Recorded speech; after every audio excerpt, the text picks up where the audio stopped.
Good morning. In this episode, I am going to speak on a new environmental hazard.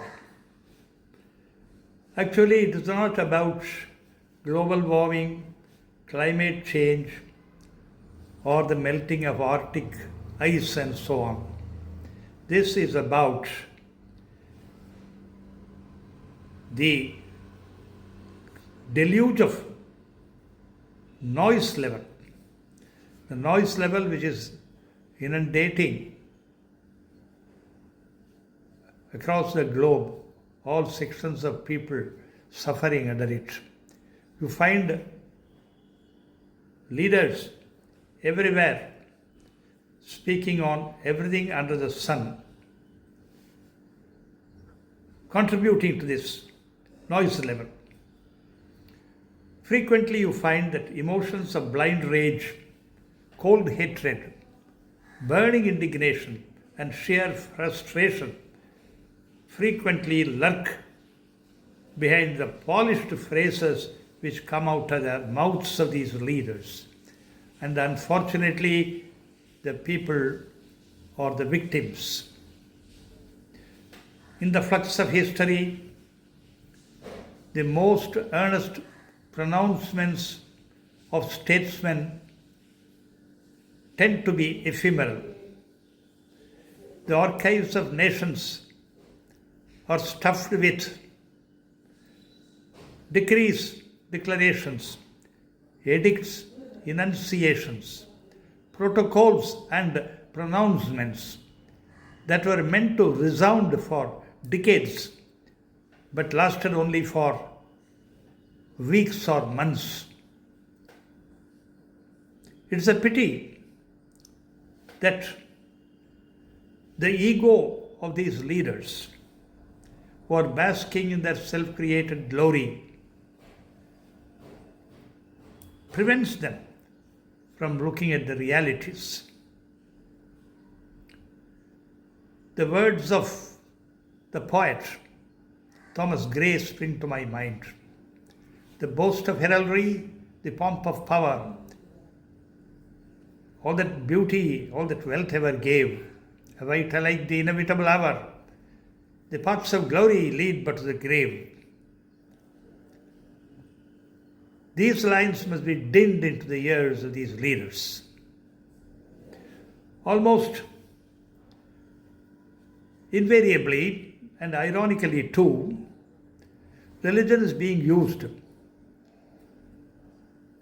by evil forces to create discord among the people.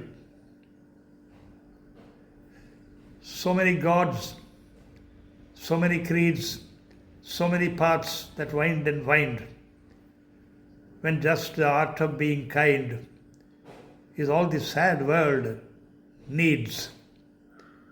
These lines of the poet Wilcox very vividly bring out the truth. The powerful men and women in positions of authority all over the world tend to forget that their tenure is very limited and they have to do something good before they disappear from the face of the earth. The universe as such is of unimaginable immensity, and these leaders, against that backdrop, do not count for anything. I recall the words of the famous philosopher Bertrand Russell. I quote, "In the visible world, the Milky Way is a tiny fragment. Within this fragment, the solar system is an infinitesimal speck, and of this speck, our planet is a microscopic dot," quote ends. It is on this microscopic dot that 800 crores of we humans, 800 crores or 8 billion of human beings along with countless animals and other forms of energy are existing, trying to make life miserable to each other. We can only pray that the leaders, when they have the opportunity, will strive with the spirit of humility to create a peaceful, happy world for the future generations. Thank you. Please like, share and subscribe to the English Panorama.